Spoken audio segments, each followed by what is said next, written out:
All right. Yeah, why not? We'll have to start otherwise. All right, so here's the deal. I wanted to talk a little bit about this, the next couple of assignments that we're doing, because they're kind of bizarre and a little strange. So I thought it would be useful to actually try to explain them a little bit. The biggest thing is, so what I did was I went through and I sort of pulled some quotes from the article by Mary Hamilton, which is the one that's all about um, literacy in the social context. We all know which one I'm talking about, hopefully. So here's the idea. What this unit is trying to get people to do is to sort of focus on the other elements, the context surrounding when somebody's like writing or reading something. So it's trying to be like, all right, so you're trying to look at all of the elements that are influencing or impacting a person while they are trying to engage in this type of whatever type of literacy it is, reading or writing or whatever. So the first thing she says is, as an example, something as basic as writing down the bare facts of your life is never done in a vacuum, meaning there's like purpose and form and all of these elements, right? So you might be writing down the facts of your life in order to do a CV or a resume. You might be writing in a diary. You might be writing an autobiography, right? So all of those things are different sort of forms, even though it's all about you, right? It's all about the same thing, the bare facts of here's your life. But these are all different forms. And so what I think this unit's really driving at is trying to get at those elements of like how we change ourselves in order to fit different forms and do different things. That's the most basic part of it. So she gives these examples, right? So the bare facts of your life, they could be a CV, a diary, autobiography. They could be something that's written by someone else, like a medical case person could be writing notes about you. So those would be facts that are also about you, but obviously written by someone else and in a certain situation. So it's a lot about context. Giving as a speech at a funeral or in a reported in a police statement. So it's trying to get us to look at like right outside of the literacy event. Like what are the elements that are influencing all of the interaction, like how you write it, how you what you say, what you include, what you leave out, and so on. Does that make some sense at the moment? Yes. Yes, you've totally cleared this up for me, because that's why I'm on today, just to understand what this is. Yeah, because it's hard. This is a I get difficult thing for them to do for very first year. So, but anyway, they want to do this. So, but this seems like it's sort of a difficult concept. It's sort of complex. But so then we're calling this literacy as situated social practice, which basically just means that the learning that goes on, or the literacy in our cases goes on, is influenced by the environment, by things that are going on around us, and by what we're supposed to be doing, what our goal is for whatever the task is, and so on. So we're just trying to, so it's basically trying to like focus on this event, this literacy event, from this other perspective of thinking about what are the forces that exist that are sort of causing people to read or write in a certain way. What did I write here?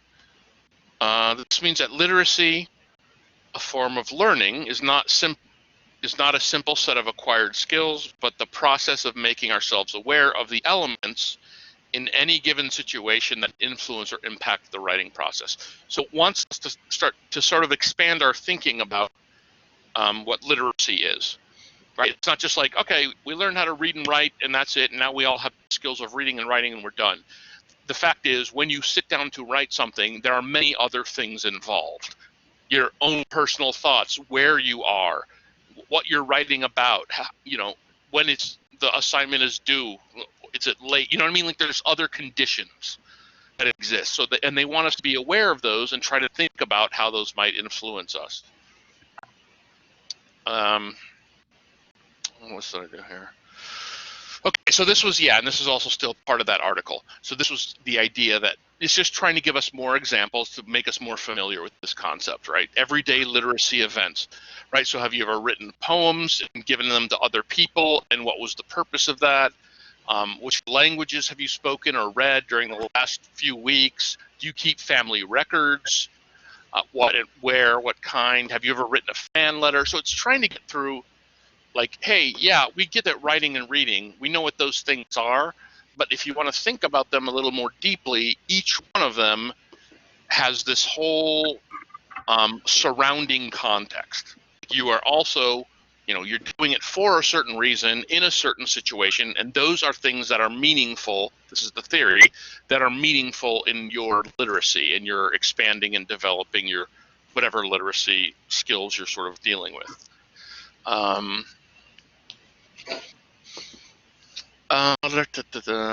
So all of the researchers in the thing showed that literacy skills and practices grow and are shaped within social systems and contexts of which they are part. So I think this whole unit here is really just trying to get us to expand our thinking about our own writing and reading, and start to acknowledge and think about the other elements that play a factor in what we are writing and how we are reading and what we are understanding and so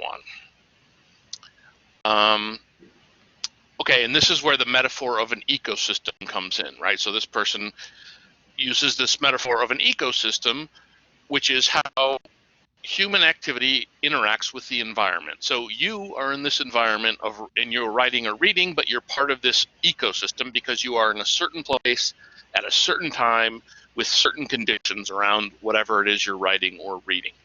And sort of focusing on those or understanding those in theory it leads us to a better sort of deeper literacy, like, right, a more comprehensive understanding, as opposed to just very surface understanding. I think that's the idea.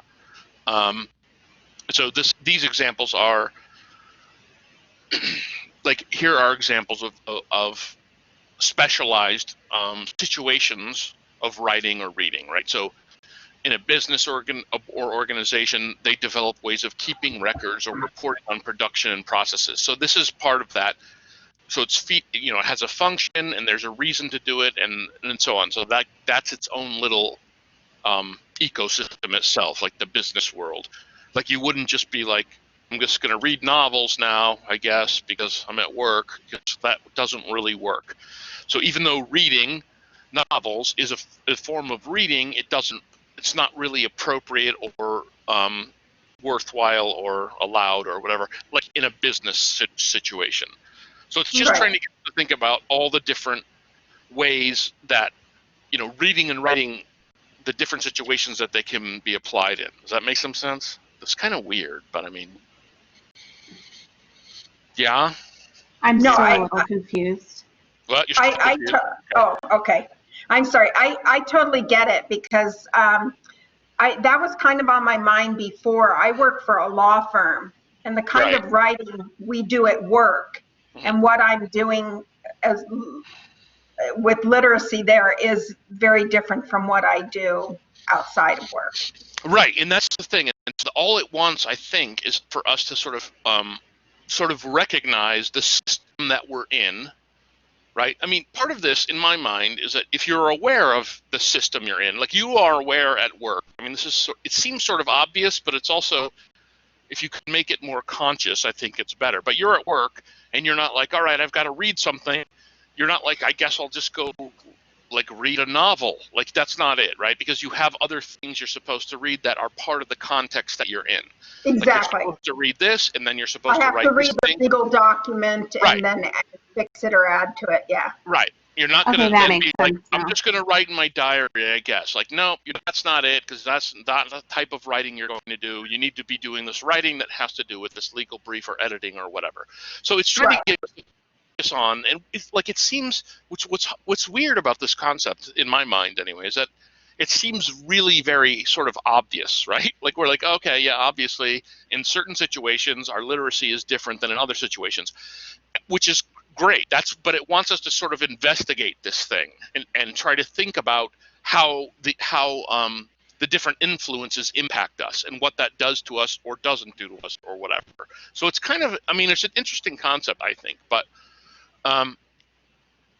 all right, so the social practice approach encourages consideration of how literacy works within the social ecosystem, which is part. So that's what we were just talking about. So literacy, the concept of literacy, the reading and writing of literacy, functions differently in different ecosystems. You're in a law office, you're in a break room, you're in a business meeting, you're in a team meeting for creating advertisements. Like there's all these different situations, right? And literacy exists, but it changes, right? It shifts and changes according to whatever the outside surrounding context, what the demands are. And obviously the people who are successful are able to actually, adapt very well to that, right? Like I know I'm in an advertising meeting, and so all of my energy and my writing and my reading skills are being, used to achieve this goal, right? Whatever, sell some product to somebody in some creative way or whatever. Okay, so we get the concept of it, I guess. I mean, it's not. Yes. It's on one hand it's easy, and on one hand it's super not. So, all right, let me see here. The perspective literacy. Okay, and then the red is me writing. The other one is supposed to be quotes that I pulled. I'm not interested in that. Okay, so let me just read what I wrote and see if this. So we're trying to practice focusing on, analyzing and discussing the other elements that impact the development of different kinds of literacy, different forms of reading and writing. So our focus is on, so at work, there are demands on you. That's one of the things that is influencing you, right? There are expectations at work. There are demands at work that you do something in a certain way by a certain time. So that's one of the elements that's informing your literacy at that moment, because you have to get something done and you have to do it in a certain way or whatever. And so it's trying to examine, that's a very obvious one. Because, well, I mean, I guess school has that also, which is also what I'm interested in, right? School's like, hey, read this and write this essay about this thing after you read this thing. Okay, so that type of literacy has a bunch of expectations too, and it has to do with wanting to get a grade or wanting to learn, or like it has a bunch of different things around it that are influencing sort of how you read or write something. So we are trying to practice focusing. Okay, yeah. To do this, we look to the clues within a piece of writing to try to understand what helped to shape the writing. What elements were involved in the production of this particular piece of writing? Okay, so this part of it is us finding something that's already written, and looking at and trying to decode it sort of to try to figure out what are some of the elements that are at play here, right? So did this person write this for an assignment? And then you're sort of like looking at what they wrote about. So what's influencing, their desire to understand technology sort of pushed them to do this one thing. So you're trying to look at the forces that are at play in a situation. We also practice shifting our focus to noticing and taking into account the elements that impact our process of reading. So again, to really sort of simplify it, you're looking at those elements that are sort of surrounding the literacy process, whether it's reading or writing, and how they affect you. Yeah? Do we believe this? Yeah. Yes. We sort of believe it. All right, let's see here.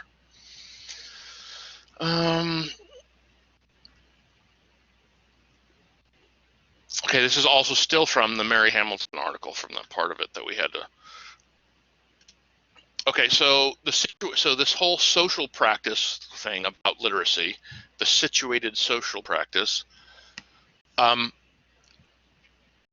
it's trying to emphasize that any learning, teaching and learning activity should take place with the following things in mind. So these are some of descriptions of the elements that might be at play, that might be influencing us. What people do with text rather than focusing simply on the text themselves. Literacy events or moments where a text is used in practice, for example, how people help one another accomplish written tasks, such as writing a letter, filling in a form. So right? So it's trying to get at this idea that, okay, I'm gonna sit here, I gotta fill out this form, and I'm doing it, and then I'm like, yeah, I don't understand this. I'm gonna go ask my son, because he might know something about. It wants us to think about those things, which is weird, right? Because usually it's we're just writing an essay and that's it. But it wants us to think about the different processing elements that we do when we engage in literacy. So it's not just that we sit down, we know exactly what we're doing, and we just churn it out. That never happens. We think about things. We ask people. We have different family and life situations that also impact us, trying to just think about those and how they might influence us. I guess that's sort of the goal of it. Thinking about it, so this is all about different ways of thinking about these forces. So for example, how reading and writing are embedded in everyday activities, in absolutely everything. Right, so how they're embedded in weddings, in doing karaoke, in finding your way around a strange town. So it's so reading and writing are involved, and they're not just essays, right? Reading and writing in life, there's many episodes where we're doing them for totally different purposes, for totally different goals, in totally different situations, and being aware of that. I guess that's sort of what this whole exercise is trying to get us to do. Another awareness angle is how literacy is changing. We talked a little bit about this, such as computer-based assessment or sending emails rather than postcards, shopping online, blogging.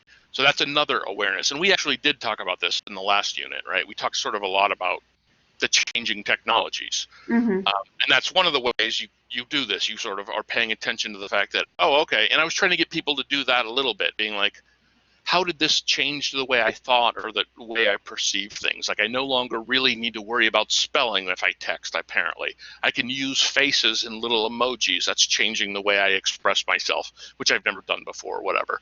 But anyway, so that's one of the things to think about when we're thinking sort of about outside of the box or outside of just the regular literacy. Next one is, okay, the diversity of different languages, scripts, cultural conventions, and modalities, written codes, image symbols used in reading and writing. So that's another thing, sort of another aspect outside of the way we think about just reading and writing that we can pay attention to that inform us, right? They inform what we think, how we react, what we're going to say. Different literacy activities may also require different physical and cognitive skills, such as using a pen and paper would be one thing, or typing with a digital keyboard, reading Braille, painting a sign. So this is more like a form, right? Writing can take a bunch of different forms. And reading and writing. So I'm reading a graphic novel versus reading a poem. I'm reading in English or I'm reading in Chinese. These are things that are affecting this our literacy at that moment, that ecosystem that we happen to be in. Don't go away. The existence of funds of knowledge that reside in communities and individuals. So these are specialized areas, right? That have sort of how we can talk about many of them. But these can be valued, drawn on, and shared in literacy learning, such as childcare specialists. So there's a certain literacy, reading and writing, that is involved in the world of childcare. There's a certain literacy in reading and writing that is involved in specialist health knowledge world, raising plants for food. So anything, any major, task or community, I guess is what they're thinking of knowledge that requires knowledge has its own sort of literacy ecosystem. You learn, your reading and writing adapts itself to whatever the thing, childcare, right? So if childcare is my thing and I'm teaching and I'm taking care of children, reading and writing is still at play, but I'm not having them, I'm not reading essays to them, right? Or having them write essays or do research and things, right? Hopefully. Well, I guess if they're older children. Okay, so here we are. trying to make it clear enough.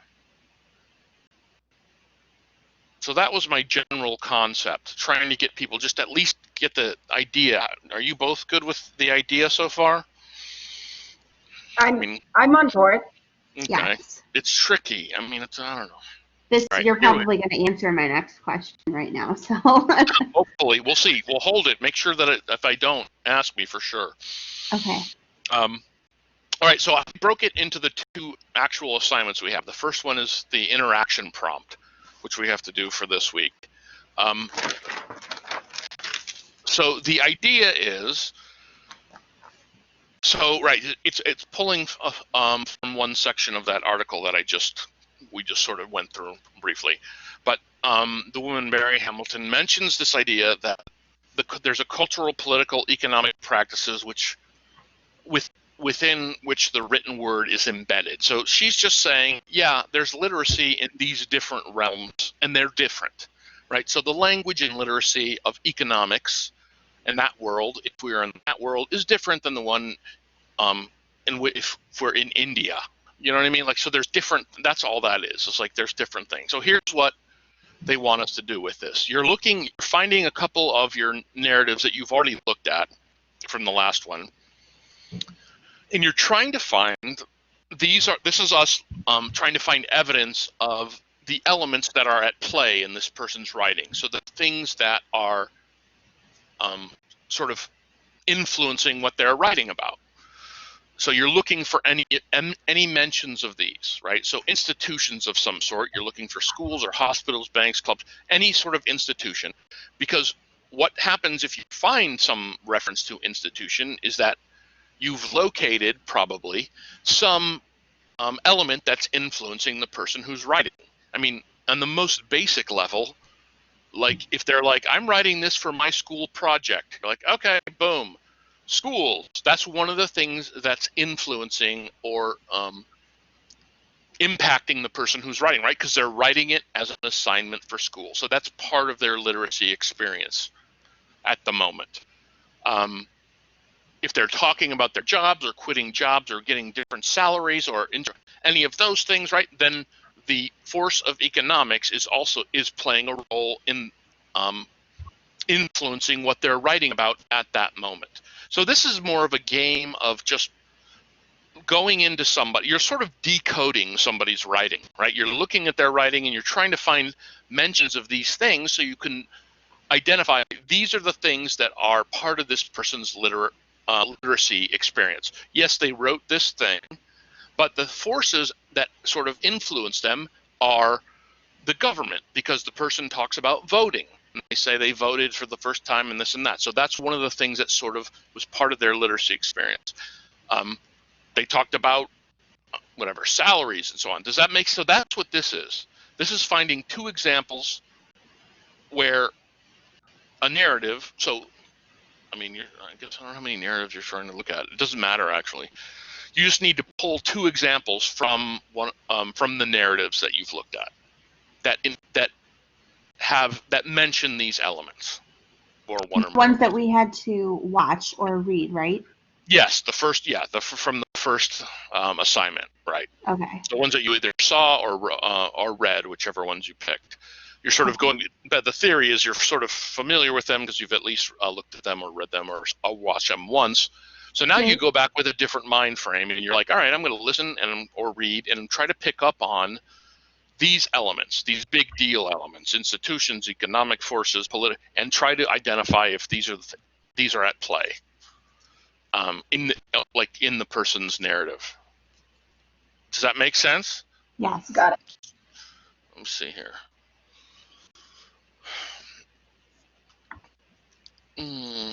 Okay, so now you have these two examples, and now you're trying to articulate how these elements or forces may have influenced the person or the experience that the person is describing.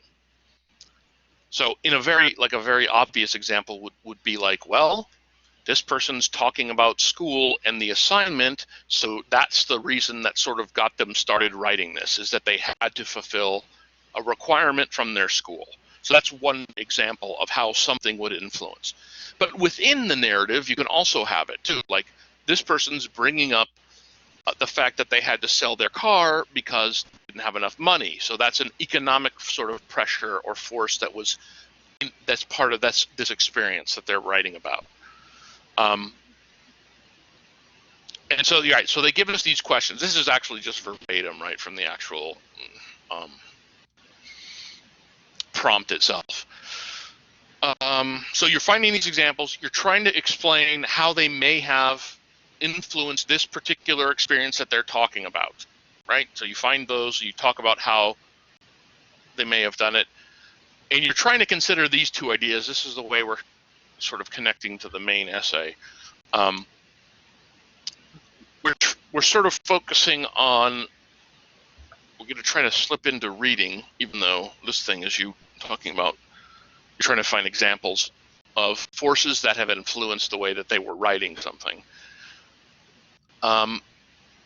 These two questions about how reading's an individual private experience that happens in our head versus there are all these forces that are influencing us. And that's what's going to be tricky about the essay, because we're going to be focusing mostly on reading. But anyway, for this interaction prompt, you find two examples. You try to express and explain how these examples, how these elements might have influenced the person and their experience. Those are the main parts of this. And then you're commenting on two people also, right? And so the last part of this is just templates that they give us to help us shape our thoughts. And templates are good. I would encourage people to use it because they're good in this case because they help shape our thinking. Like if you see something and you have to sort of fill it in, it helps your mind work out an idea, I think. Doesn't mean we should all be writing in templates forever, but I definitely think they're useful for helping us think about something. So that's all those are. You're picking some comments and you do the thing of, you're trying to say more than I agree or disagree. You're trying to say, I can see this, but here's another thing that I understood or whatever. But yes, what do you think? Yeah. Maybe. Yes, I totally get it. What Yes. about questions? Any questions? Did I answer the questions or didn't answer them? You did. You Did did. I? Yeah, the questions I had, you've answered. Okay, Definitely. cool. So then I was going to try to do it, but so I pulled one of the narratives and I didn't get very far, but I just started to highlight like the elements that sort of are influencing this person's story that she's talking about, right? So as an undergrad, she wrote this, but that's probably not that useful. This is about when she was a freshman in high school. So, okay, so that's the context, is that she's actually a freshman in high school. And then there's going to be influence by technology because she's going to get a cell phone. And so that's technology, and this increasing need to have technology and be connected is sort of part of the thing that's beginning for her there. So that's what I would talk about. I would probably talk mostly about, because it's mostly all about the technology changes that she experienced. And then and then she's watching YouTube, and then she watches something about like some poet is performing their poems, and then that inspires this person to write their own poems, right? So I would talk about how that was one of the forces that was influencing this person. She saw this through this ability to see these videos, and it caused her to then decide that she was going to do her own poems, and so that was influencing her.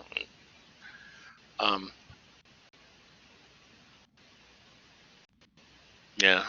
And then, I don't know, she talks about using stuff for teaching, so I might use that one too. In any event, you only really need two.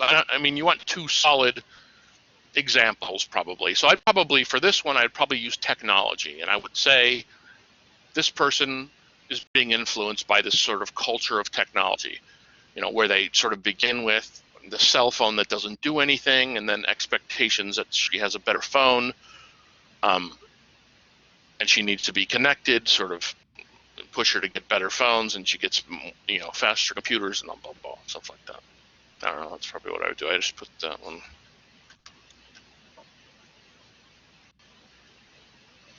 And oh yeah, that's another one I took, but I didn't do much with it. But you get the sort of idea. So that's what you're looking for. Let me make sure I have that. Just for this week, just for the interaction prompt. You go over it. You try to find elements that are involved in this person's experience, and then you're trying to explain how these elements have influenced them and what they wrote in their experience. That's basically that thing. And then I had, and I don't know if we want to do this now or not, but that I sort of was talking about the actual essay. So this is the beginnings of the essay, essentially.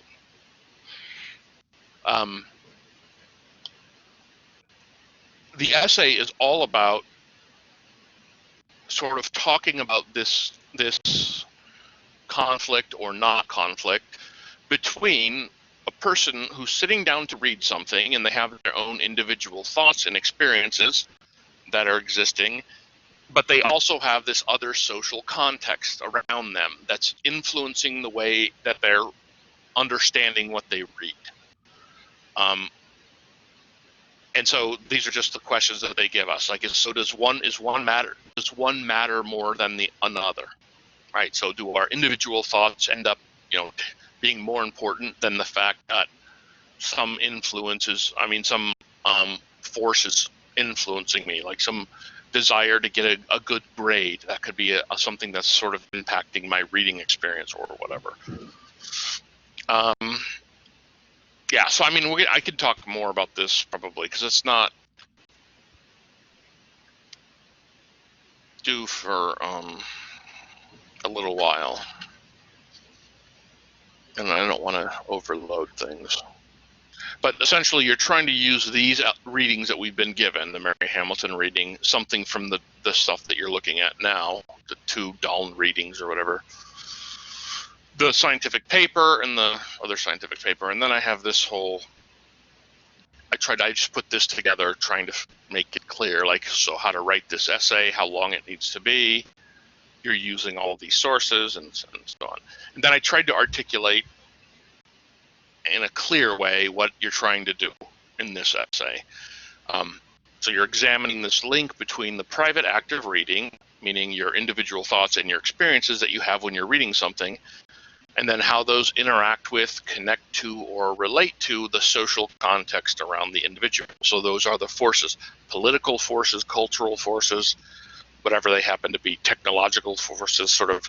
So it's trying to talk about this connection between your inner self as you read and how you're being sort of influenced by the things around you, expectations and so on. I guess that's basically the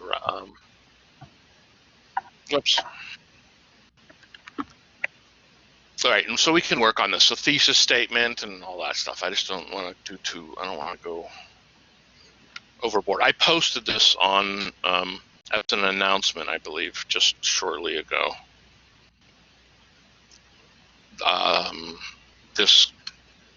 All these slides and stuff.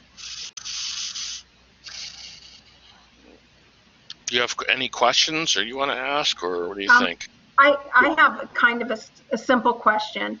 Okay. I understand. My practice is that on Monday, when everything's posted, I go in, because I work full time and I have 3 summer session courses. I have to be really structured with my time. Right. So I go in and I post what's due, what day I'm going to read, it's very detailed. Right. But I'm confused this week. Can you just simply tell me exactly what is due this week? Too. Yeah, I don't know why people. I had someone ask that too. I don't. Because here's how. Well, my experience has been that I write it all down. I told you I'm very detailed and structured, and I allot the proper time. But all of a sudden, I open up English or I get another notice, and it appears to me, I could be wrong, that now there's something else due this week, and I think, how did I miss it? And now, and I just totally panic because, and part of this obviously is my fault. I've got a lot on my plate, but I feel like. I think it's one of my announcements did that. I think that's what happened. I put an announcement out there. But I want to do a really good job, and sometimes I'm like, oh my gosh. So I just, for this week in Yep. this class, I Yep. just want you to tell me what I need to turn in. Yep. So the only things that are actually due, one was the final draft of the literacy Right, narrative, that. which was due Okay. on Tuesday, and then your submission to this to the discussion board, week 4. Okay, That's it. And then reading. Those are the only right. things. I've got the reading under control. Okay, Yep. thank you, because Yep. I thought, oh my gosh, I have to write a paper tonight and turn it Yeah. in and I'm just panicked, and so Yeah. I I just want thought to so know. too.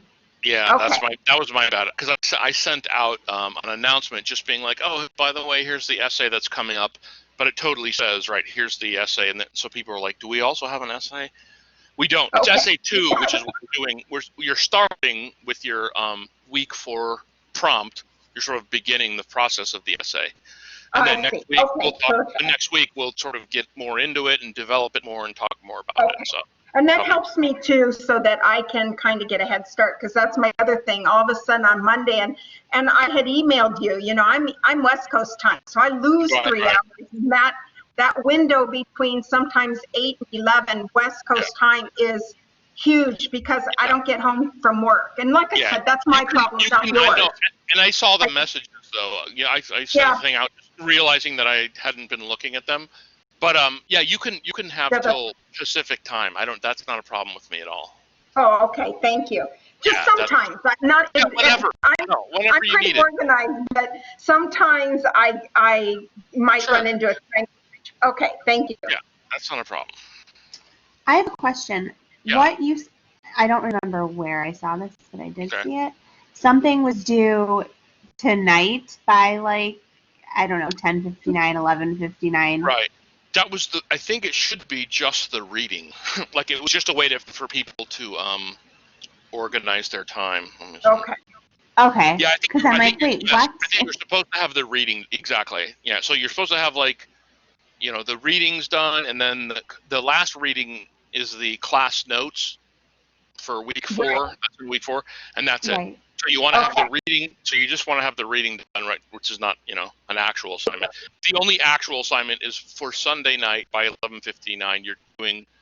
You've submitted your week 4 discussion board prompt, and you've commented on 2 people's prompts. okay. Okay. Good. Yeah, Got I it. got it. Cool. Yeah. All right. Well, good. That's good. Okay. Oops. I think I'm done. Oh, I cut that off. All right. What do you think? We're good?